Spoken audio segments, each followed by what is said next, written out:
At eto na nga mga ka-idol, narating din natin itong tourist destination ng Municipal Tobnaga, Zamboanga, Sibugay. Ayan, ito pala yung tinatawag nilang Ibog-Ibog sa Tilubog. Ayan.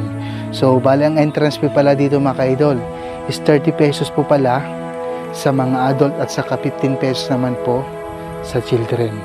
So, ano pang inaantay nyo po mga ka-idol? Tara na mga ka-idol para bisitahin natin itong overlooking view.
So hanggang dito na lang po mga ka-idol, nagtatapos ang aking vlog.